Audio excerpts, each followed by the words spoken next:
Subscribe करिए हमारे channel target UP TET CTET को और बेल आइकन को दबाइए।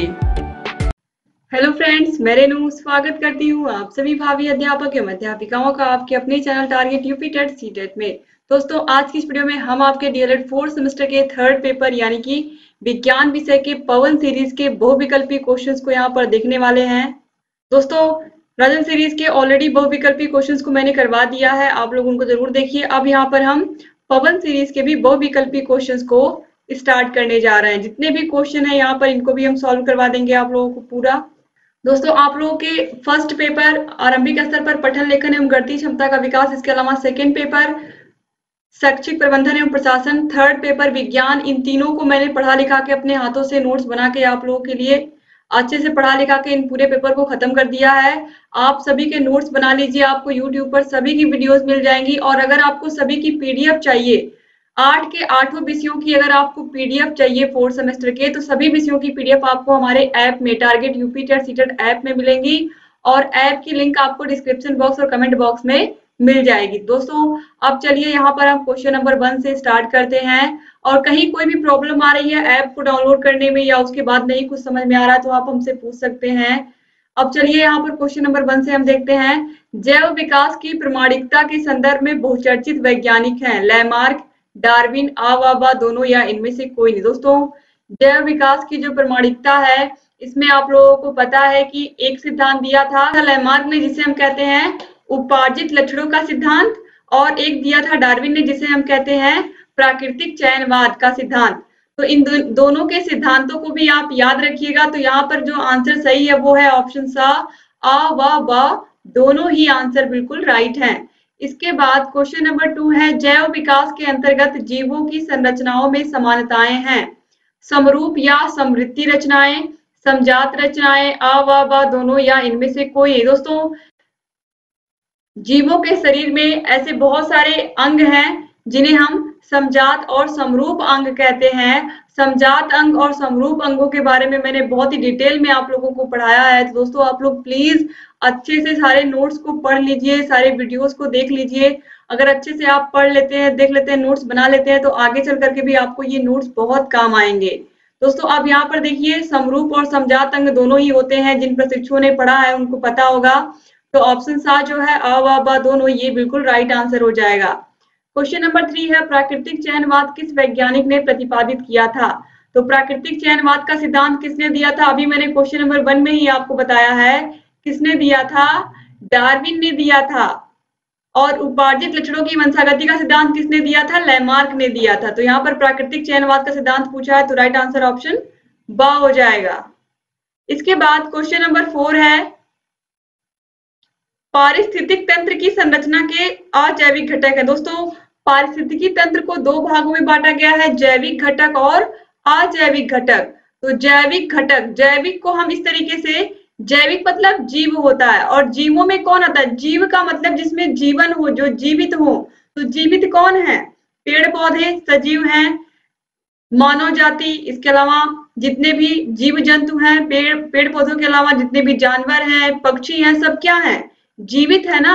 तो जितनी भी चीजें जीवित है वो सभी क्या होंगी? जैविक के अंतर्गत आएंगी। और जितनी भी चीजें जीवित नहीं है यानी कि निर्जीव है वो सब अजैविक घटक के अंतर्गत आएंगे। तो कार्बनिक पदार्थ, जो पदार्थ होते हैं ये क्या होते हैं? ये निर्जीव ही तो होते हैं। तो कार्बनिक पदार्थ, अकार्बनिक पदार्थ और जलवायु, जलवायु का मतलब वर्षा, ताप, दाब, ये सब क्या है? निर्जीव ही तो है, पदार्थ है सब। तो ये सब क्या है? अवस्थाएं ही तो है। तो इस तरीके से जलवायु, कार्बनिक पदार्थ, अकार्बनिक पदार्थ, ये सब क्या है? अजैविक घटक है पारिस्थितिकी तंत्र के। तो ऑप्शन द जो है ये सभी बिल्कुल राइट आंसर हो जाएगा। क्वेश्चन नंबर 5 है, पारिस्थितिकी तंत्र की संरचना के जैविक घटक हैं। अब देखिए, जैविक घटकों में कौन कौन आएगा? अभी मैंने आपको बताया है कि जैविक घटकों में सभी पेड़ पौधे आएंगे, सभी जीवित जीव जंतु आएंगे। जीव जंतुओं में कुछ जीव जंतु शाकाहारी होते हैं जो पेड़ पौधों को खाते हैं, कुछ जीव जंतु क्या होते हैं? मांसाहारी होते हैं जो जीव जंतुओं को खाते हैं, जैसे कि हिरण को शेर खा जाता है। तो इस तरीके से यहाँ पर देखिए, पारिस्थितिकी तंत्र के जैविक घटक के अंतर्गत कौन कौन आएंगे?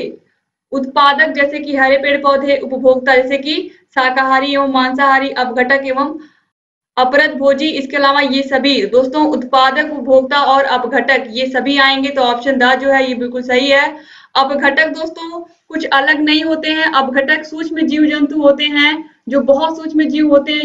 ये क्या करते हैं, जैसे कि मान लीजिए कोई कोई जंतु है जंगल में ऐसे मरा हुआ पड़ा हुआ है, बहुत दिनों से बदबू हो रही है, तो उसमें क्या छोटे छोटे जीव आ जाते हैं, उसके अंदर जीवाणु आ जाते हैं और वो क्या करते हैं, उनको खा खा करके क्या करते हैं, उस पूरे जंतु को खाद बना देते हैं, यानी कि उर्वरक बना देते हैं। और इस तरीके से ये क्या करते हैं, उस जीव जंतु को खाद बनाने की वजह से क्या करते हैं, एक तरीके से अगर देखा जाए तो जंगल में सफाई का काम करते हैं। तो यहाँ पर जो अपघटक होते हैं इन्हें इसीलिए हम प्राकृतिक सफाई कर्मी भी कहते हैं। तो ऑप्शन द जो है ये सभी बिल्कुल सही हो गया। इसके बाद क्वेश्चन नंबर 6 है, एक सरल आहार श्रृंखला के स्तर कौन कौन से हैं। तो सरल आहार श्रृंखला में कौन आता है, सबसे पहले उत्पादक। उत्पादक को जहां भी आप देखोगे आप तुरंत कहोगे हरे पेड़ पौधे। फिर प्राथमिक उपभोक्ता जैसे कि खरगोश हुआ, बकरी हुई, ये सब क्या खाते हैं, हरी पत्तियां खाते हैं, हरे घास खाते हैं। फिर द्वितीयक उपभोक्ता है, हिरण को कौन खाता है, शेर खाता है। इसके बाद ये सभी, तो ऑप्शन द जो है ये बिल्कुल राइट आंसर हो जाएगा। इसके बाद क्वेश्चन नंबर 7 है, एक घास स्थल में खाद्य श्रृंखलाएं देखी जा सकती हैं।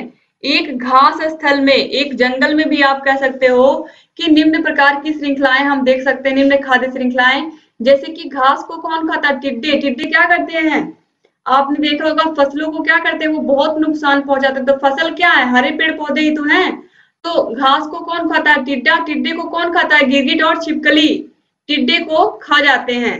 और गिरगिट और छिपकली को कौन खा जाता है, बाज खा जाता है। ये बिल्कुल सही हो गया। इसके बाद देखिए हरे पेड़ पौधों को कौन खाते हैं, चूहे खाते हैं। चूहे को कौन खा लेता है, बिल्ली खा लेती है, तो हम सभी ने देखा है। और बिल्ली और सांप को कौन खा जाता है, बाज और शेर खा जाता है। यहाँ पर आप देखिए कॉमा लगा हुआ है, बिल्ली और सांप को कौन खा जाता है, बाज और शेर खा जाते हैं। फिर देखिए यहाँ पर 100 ऑप्शन में घास व पौधे, इनको कौन खाता है, खरगोश खाता है, भेड़ खाती है, हिरन भी खाता है। और खरगोश, भेड़, हिरन को कौन खा जाता है, भेड़िया खा जाता है। और इन भेड़िया को कौन खा जाता है, शेर और चीता खा जाते हैं। तो इस तरीके से यहाँ पर भी देखिए खाद्य श्रृंखला, यहाँ पर कॉमा लगा हुआ है, इसका मतलब आप लोग ध्यान से समझिएगा। और यहाँ पर दिया है ऑप्शन द ये सभी। तो ये जितनी भी खाद्य श्रृंखलाएं दी गई हैं ये क्या है, ये बिल्कुल राइट है। तो ऑप्शन द जो है ये बिल्कुल राइट आंसर हो जाएगा।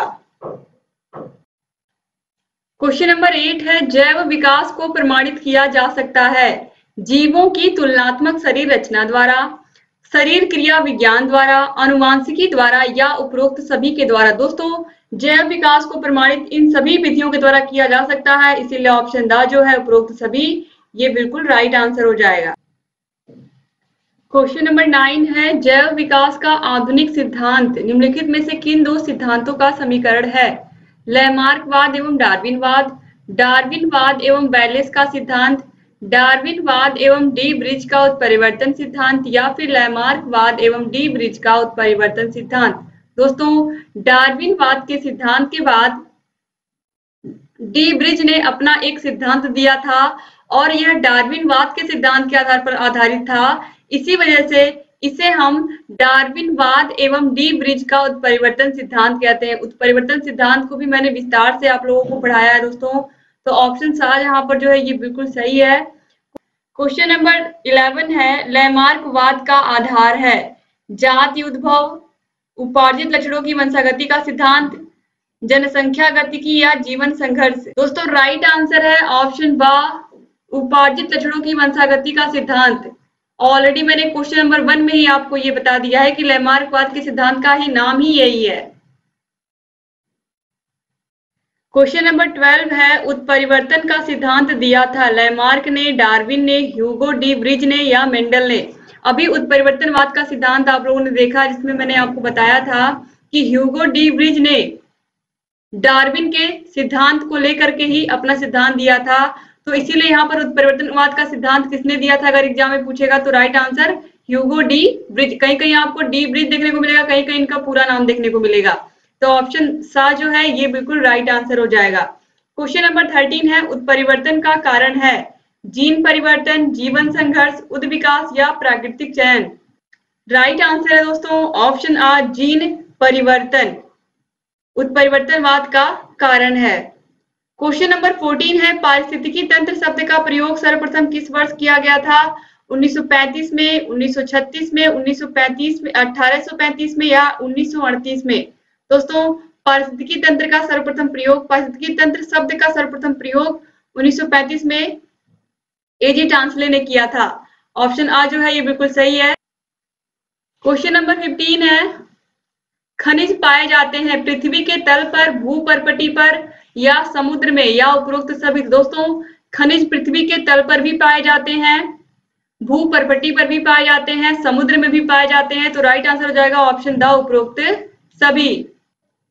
क्वेश्चन नंबर 16 है, निम्नलिखित वस्तुओं में कौन सी वस्तु संक्षारित हो सकती है? लकड़ी की मेज, स्टील की कुर्सी, तेल लेपित लोहे की छड़ या खुले स्थान पर रखी लोहे की छड़? जिन प्रशिक्षुओं को पता है संक्षारण का मतलब क्या होता है उनको इसका आंसर भी पता होगा। बहुत ही आसान है, बहुत इजी है। आप लोगों को मैंने बताया था कि संक्षारण का मतलब होता है क्षरण होना, यानी कि कोई चीज नष्ट हो रही है। जैसे कि आपने लोहे का कोई भी सामान अगर बारिश में भीग रहा है, धूप उसको लग रही है, अगर वो लगातार बाहर ही रखा है तो आप देखोगे एक समय के बाद उस पर जंग लग जाएगी। तो जंग लगना यानी कि क्या हो रहा है, वो धातु धीरे धीरे क्या हो रही, नष्ट हो रही है ना। तो इसे हम क्या कहते हैं, संक्षारण कहते हैं। और अगर उसी लोहे पर हमने पेंट कर दिया या उसी लोहे को हमने किसी तेल से उस पर एक लेप चढ़ा दिया तो इस तरीके से वो उस तेल की वजह से वह लोहा संक्षारित नहीं होगा, नष्ट नहीं होगा, उस पर जंग नहीं लगेगी। तो कैसे हम बचा सकते हैं और कैसे संक्षारण होता है इसके बारे में डिटेल से मैंने आप लोगों को पढ़ाया है बहुत ही अच्छे से। दोस्तों यहाँ पर आप देखिए, क्या लकड़ी में जंग लगेगी? लकड़ी की मेज में बिल्कुल नहीं, स्टील की कुर्सी बिल्कुल नहीं, तेल लेपित लोहे की छड़ इसमें भी नहीं लगेगी।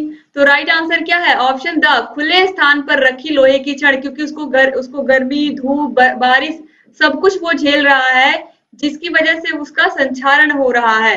तो ऑप्शन द जो है ये बिल्कुल सही हो जाएगा। क्वेश्चन नंबर 17 है, बॉक्साइट किसका अयस्क है? बहुत इजी क्वेश्चन है, सोडियम का, लोहे का, एल्यूमिनियम का या कॉपर का? तो राइट आंसर है एल्यूमिनियम का। क्वेश्चन नंबर 18 है, इनमें से कौन सी सांद्रण की विधि नहीं है? सांद्रण की विधि में फेन प्लवन विधि, चुंबकीय पृथक्करण विधि, गुरुत्वीय पृथक्करण विधि, इन सभी के बारे में आप लोगों ने पढ़ा हुआ है। तो निस्तापन सांद्रण के बाद की एक क्रिया होती है, ये सांद्रण की विधि नहीं है। तो ऑप्शन सा जो है ये बिल्कुल राइट आंसर हो जाएगा। क्वेश्चन नंबर 19 है, परावर्तनी भट्ठी के भाग हैं अग्नि स्थान, भट्ठी का तल, चिमनी या ये सभी? परावर्तनी भट्ठी को मैंने बहुत ही अच्छे से आप लोगों को बना के दिखाया है। उसमें आग जलने का भी स्थान होता है, चिमनी भी होती है और भट्ठी का तल भी होता है। तो ऑप्शन द जो है ये सभी ऑप्शन बिल्कुल सही होगा। क्वेश्चन नंबर 20 है, परावर्तनी भट्ठी में हम किसका भर्जन करते हैं? टिन स्टोन का, SnO2 का या गैलेना यानी कि PVS का या फिर कॉपर पाइराइट यानी कि CuFeS2 का? तो राइट आंसर दोस्तों है इन सभी का। तो ऑप्शन द जो है ये बिल्कुल राइट आंसर हो जाएगा। क्वेश्चन नंबर 21 है, धातुएं होती हैं ऊष्मा की कुचालक, सुचालक, अ दोनों या इनमें से कोई नहीं? चाहे सोना हो, चांदी हो, लोहा हो, ये सभी क्या है? धातुएं क्या है? ये सब ऊष्मा की सुचालक होती हैं, यानी कि इन सभी से विद्युत धारा प्रवाहित होती है। तो ऑप्शन ब जो है ये बिल्कुल राइट आंसर हो जाएगा। इसके अलावा ये गर्म करने पर गर्म भी होती हैं, चाहे लोहे का बर्तन हो, चांदी का बर्तन हो। आप देखते हैं इसके बाद क्वेश्चन नंबर 22 है, धातुओं का भौतिक गुण है चमकदार सतह, कठोरता, आघात वर्धनीयता या ये सभी? तो धातुएं, मैक्सिमम धातुएं जो होती हैं चमकदार ही होती हैं, सोना, चांदी। इसके अलावा कठोर भी होती हैं, आप लोगों को पता है, और आघात वर्धनीयता यानी कि इनके अंदर अगर इन पर हम हथौड़ा चलाते हैं या फिर हम ये कहें कि अगर हम इनको चाहें तो पीट पीट करके क्या कर सकते हैं, फैला भी सकते हैं चद्दर की तरह। तो इस तरीके से ऑप्शन द जो है ये बिल्कुल राइट आंसर हो जाएगा। तो ऑप्शन द यहाँ पर बिल्कुल राइट आंसर हो गया। क्वेश्चन नंबर 23 है, अयस्क के गुण हैं या अयस्क के रूप हैं? ऑक्सीकृत अयस्क, हैलाइड अयस्क, आ दोनों या इनमें से कोई नहीं? तो राइट आंसर है ऑप्शन सा, आ और बा दोनों। क्वेश्चन नंबर 24 है, खनिजों के रूप हैं धात्विक खनिज, अधात्विक खनिज, खनिज ईंधन या ये सभी? तो ये सब दोनों ही क्या है, खनिजों के रूप है। तो ऑप्शन द जो है दोस्तों ये राइट आंसर हो जाएगा, क्योंकि जो खनिजों के रूप है वो धात्विक खनिज, अधात्विक खनिज और खनिज ईंधन, ये तीनों ही है। इसके बाद क्वेश्चन नंबर 25 है, पृथ्वी से प्राप्त अयस्कों में मिश्रित अशुद्धियों को कहते हैं। दोस्तों जो अयस्क हमें पृथ्वी से प्राप्त होता है, पृथ्वी की भूपर्पटी से प्राप्त होता है, उसमें जो अशुद्धियां होती हैं उनको हम कहते हैं अधात्री। तो ऑप्शन आ जो है ये बिल्कुल राइट आंसर हो जाएगा। क्वेश्चन नंबर 26 पे आते हैं, धातु निष्कर्षण की विधि है आसवन विधि, द्रवण विधि, खरपरण विधि या उपरोक्त सभी। तो राइट आंसर है ऑप्शन द उपरोक्त सभी। क्वेश्चन नंबर 27 है, पीतल में होते हैं। दोस्तों पीतल किससे मिलकर के बना होता है, ऑलरेडी मैं आप लोगों को बता चुकी हूं कि पीतल कॉपर और जिंक से मिलकर के बना होता है, जिसमें कॉपर 60 to 80% कॉपर और 20 to 40% जिंक होता है। तो ऑप्शन सा जो है ये बिल्कुल राइट आंसर हो जाएगा। क्वेश्चन नंबर 28 है, कॉपर पायराइड का सूत्र है CuFeS2 Cu2S Cu2O या फिर CuCO3.CuOH का होल ट्वाइस। राइट आंसर यहाँ पर है ऑप्शन आ CuFeS2। क्वेश्चन नंबर 29 है, मेंडलीफ की आवर्त सारणी के लाभ है। सही परमाणु भार ज्ञात करने में यह सहायक है, नए तत्वों की खोज तथा अनुसंधान में भी सहायक है, क्योंकि नए तत्वों की खोज के लिए और अनुसंधान के लिए ऑलरेडी उसमें इनके आवर्त सारणी में जगह दी हुई है। तत्वों के गुणों के अध्ययन में भी सुविधाजनक है। तो ऑप्शन द जो है ये सभी ये बिल्कुल राइट आंसर हो जाएगा। क्वेश्चन नंबर 30 है, मेंडलीफ की आवर्त सारणी में आवर्तों की संख्या कुल कितनी है, 7, 8, 9 या 15। तो राइट आंसर है ऑप्शन आ 7। मेंडलीफ की आवर्त सारणी में आवर्तों की संख्या 7 है। क्वेश्चन नंबर 31 है, किसी लघु आवर्त में बाएं से दाएं चलने पर तत्वों की हाइड्रोजन के प्रति संयोजकता बढ़ती चली जाती है, घटती चली जाती है, एक समान रहती है, या फिर पहले 1 से 4 तक बढ़ती है और फिर 4 से 1 तक घटती है। तो राइट आंसर दोस्तों यही है कि पहले 1 से 4 तक बढ़ती है और फिर 4 से 1 तक घट जाती है। क्वेश्चन नंबर 32 है, किसी आवर्त में बाएं से दाएं बढ़ने पर।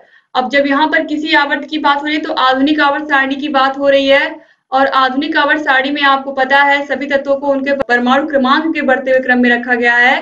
तो देखिए जब किसी भी आवर्त में हम बाएं से दाएं जाते हैं, आपको पता है ये खड़ी रेखाएं क्या होती हैं, वर्ग होती हैं, और जो क्षैतिज रेखाएं होती हैं ये क्या होती हैं, आवर्त होती हैं।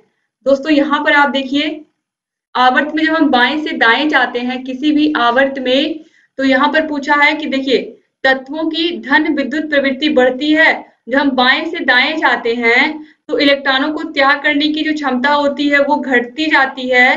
तो इसीलिए यहाँ पर देखिए धन विद्युत प्रवृत्ति क्या होगी, ये घटती जाती है ना कि बढ़ती जाती है। तो ऑप्शन आ गलत हो गया। धात्विकता बढ़ती जाती है, ये भी गलत हो गया।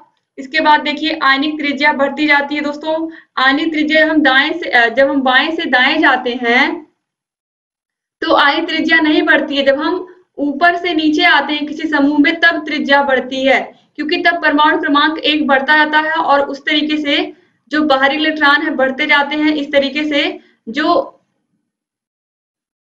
तत्व होते हैं उनकी परमाणु त्रिज्या बढ़ती जाती है। लेकिन जब हम बाएं से दाएं जाते हैं तो बाहरी कोश में इलेक्ट्रॉन बढ़ते हैं, तो जिसकी वजह से नाभिक में जो प्रोटॉन होता है वो इलेक्ट्रॉनों को और तेजी से खींचता है, जिसकी वजह से जो परमाणु त्रिज्या है वो और छोटी होती जाती है।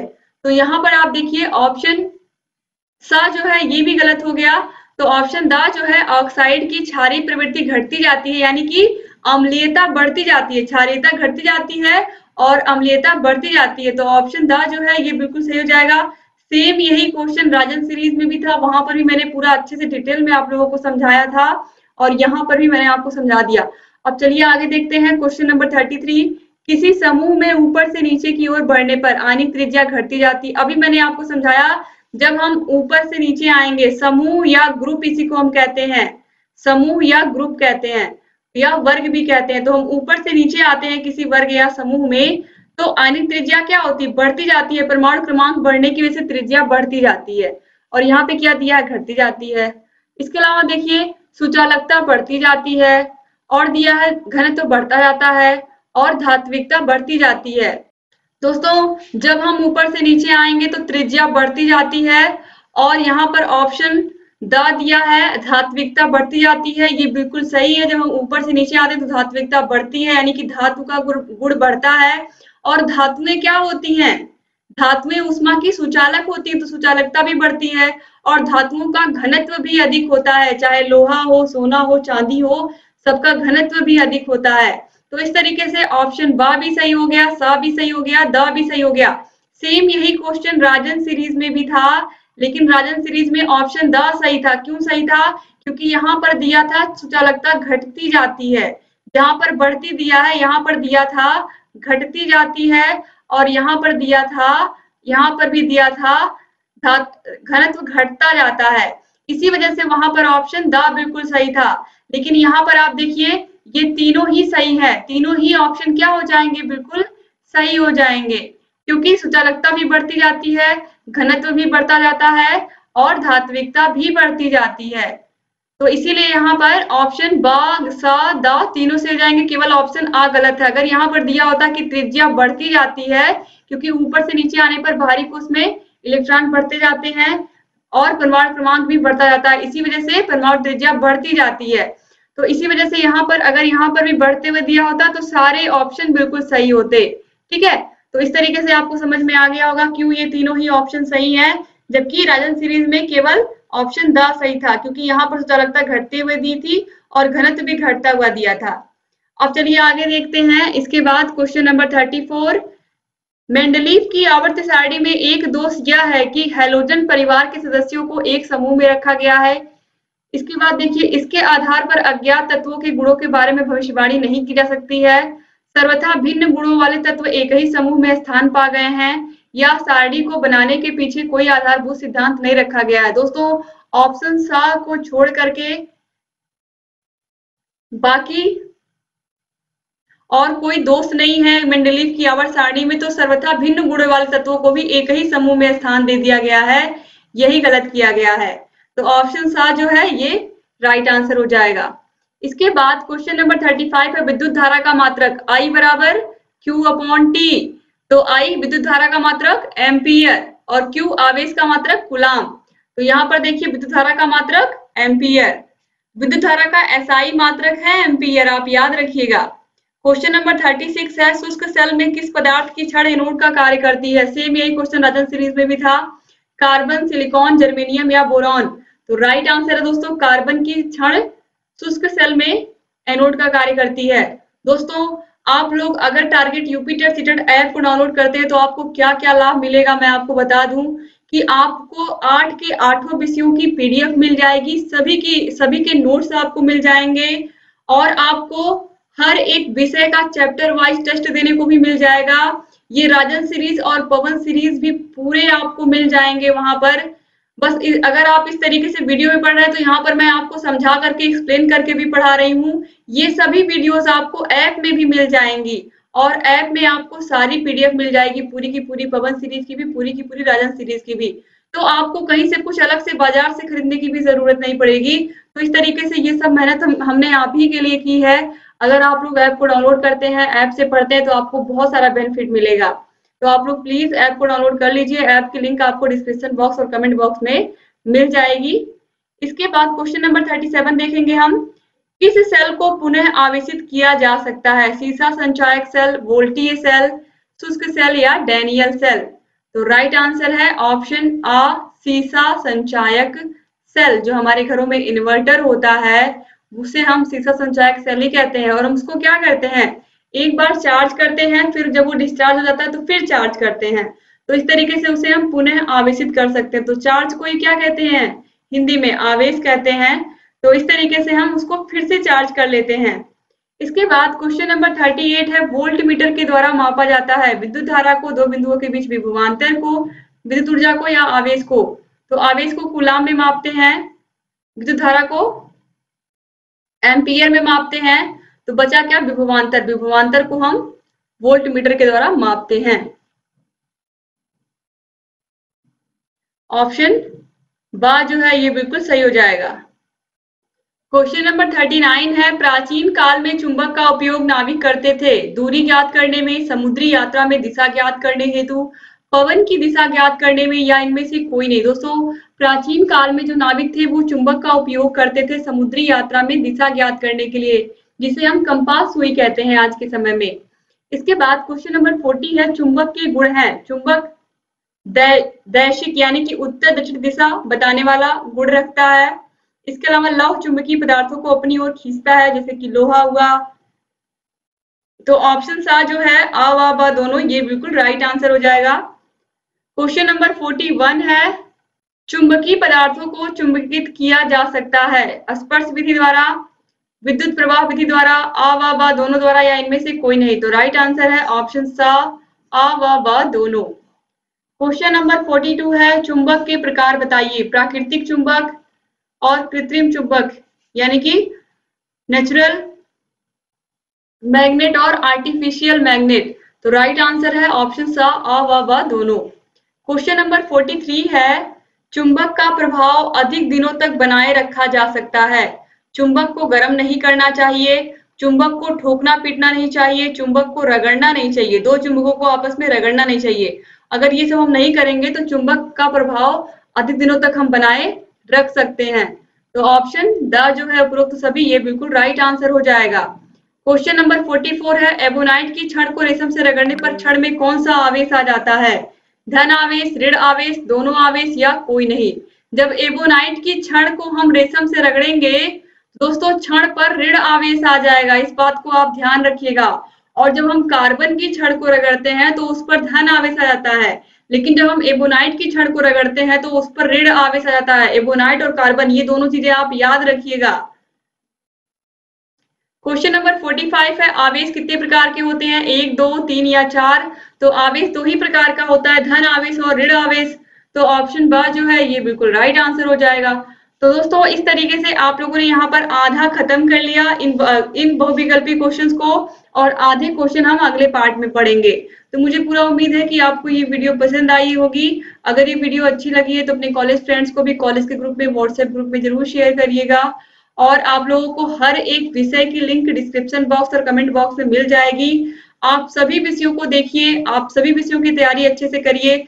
8 के 8 विषय में से 5 विषय हम लोगों ने खत्म कर दिया है। फर्स्ट पेपर आपका आरंभिक स्तर पर पठन लेखन एवं गणितीय क्षमता का विकास। सेकेंड पेपर आपका शैक्षिक प्रबंधन एवं प्रशासन भी पूरा पढ़ा लिखा खत्म कर दिया है। थर्ड पेपर साइंस आपका पूरा पढ़ा लिखा खत्म कर दिया गया है। पांचवा पेपर सामाजिक अध्ययन विषय, इसके अलावा छठवां पेपर हिंदी, इन सभी को पूरा पढ़ा लिखा खत्म कर दिया है हमने। और आपको सभी विषयों की पीडीएफ भी मिल जाएगी ऐप में। आपका इंग्लिश अब रेगुलर चल रहा है, मैथ की क्लास भी आपको मिल रही है, और शांति शिक्षा प्रियंका मैम पढ़ा रही हैं। तो प्रियंका मैम के चैनल को प्लीज आप लोग सब्सक्राइब कर लीजिए। प्रियंका मैम ने पूरा हिंदी और एसएसटी यानी कि हिंदी और सामाजिक अध्ययन विषय पूरा अच्छे से पढ़ाया है हैंड रिटन नोट्स में ही। तो आप लोग वहां पर जाकर के भी पढ़ सकते हैं उनसे। बाकी ऐप में आपको सारे विषय इकट्ठे ही मिल जाएंगे। तो मुझे पूरा यकीन है कि आप लोग सभी वीडियोस को देख रहे होंगे और सभी के नोट्स भी बना रहे होंगे। दोस्तों अगर अभी तक आपने चैनल को सब्सक्राइब नहीं किया तो प्लीज सब्सक्राइब कर दीजिए और बेल आइकन को भी प्रेस कर दीजिए, ताकि जो भी नई वीडियोस हम बनाते हैं उसका नोटिफिकेशन आप सभी प्रशिक्षुओं के पास समय से जाए और आप हमारे सभी वीडियोस को ऐसे ही देखते रहें। एक बार फिर से आप सभी भाई बहनों का बहुत बहुत शुक्रिया वीडियो को पूरा देखने के लिए। दोस्तों आप ऐसे चैनल से बने रहिए। यहाँ आई बटन पर भी क्लिक करके आपको 4th सेमेस्टर के सभी वीडियोस की लिंक मिल जाएगी। और अधिक से अधिक प्रशिक्षु इन वीडियोस को अपने कॉलेज फ्रेंड्स को जरूर शेयर करें। वीडियो कैसा लगा आप लोग जरूर बताइएगा, और वीडियो अच्छा लगा तो लाइक करके जाइएगा और अपने अच्छे से प्यारे प्यारे कमेंट्स जरूर करिएगा। तो मिलते हैं नेक्स्ट वीडियो में, तब तक अपना ख्याल रखिएगा, अपनी फैमिली का भी ख्याल रखिएगा और हमारे चैनल से बने रहिएगा। जय हिंद दोस्तों।